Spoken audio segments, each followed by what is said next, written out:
선박 검사를 위해 잠수 작업을 하던 22살 김기범 씨. 물속에서 올라와야 할 시간이 지났는데 안 올라오자 부서장이 신고를 했고 약 3시간 뒤에 구조됐지만 끝내 숨졌습니다. 작업 당시 2인 1조 원칙도 지켜지지 않았고 1차 작업 후 8분 만에 다시 잠수해 휴식 시간도 보장되지 않은 것으로 전해집니다. 유가족들은 원청업체인 HD 현대미포와 기범 씨가 소속된 하청업체가 제대로 된 사과조차 없었다고 말합니다. 그걸 사과라고 할 수 있을지 모르겠어요. 계속 자기네는 책임이 없는데 일단은 도의적으로 도와주는 거다. 이런 얘기를 진짜 노이로제 걸릴 때까지 계속 하고. 부산에 있는 수중 전문 공사업체 대한마린산업. 이곳 소속으로 HD 현대미포 하청 노동자로 일하던 김기범 씨가 숨진 지 2주가 지났지만 업체는 묵묵부답입니다. 유가족에게도 원청에도 아무런 회신이 없던 대표는 해경과 고용노동부 조사에 출석해 작업자에게 잘못이 있다는 취지로 진술한 것으로 전해집니다.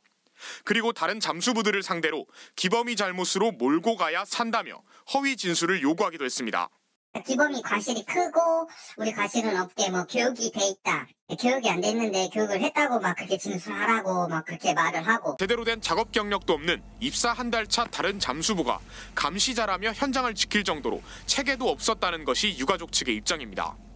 하청업체의 안전조치 여부를 제대로 확인하지 않았고 작업장 위험 요인도 확인하지 않은 원청업체인 HD 현대미포에도 책임을 묻는 이유입니다. 하지만 HD 현대미포는 사고 발생 이후 2주 동안 하청업체가 이야기를 풀어야 한다는 태도로 일관해왔습니다. 하청 노동자 사망 사고 시에는 죽음마저 외주화한다는 비판이 나올 수밖에 없습니다. KBS 뉴스 김옥천입니다.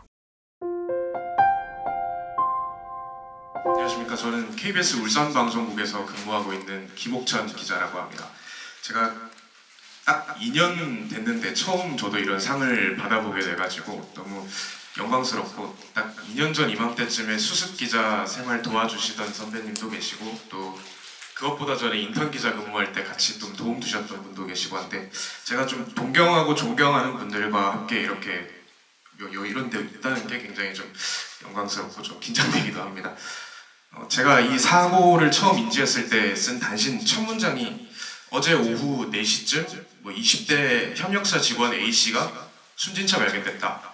이렇게 정말 드라이하고 아무런 내용도 없는 거였는데, 사고 보고서에 22살이고 하청 노동자고 입사한 지 3개월 됐다라는 그 자료를 보고 이게 그냥 이렇게 끝날 얘기는 아닌 것 같다라는 생각이 들어서 제가 유가족분들 빈소를 한번 찾아가서 처음으로 이렇게 김기범이라는 이름을 세상 밖으로 내게 됐습니다.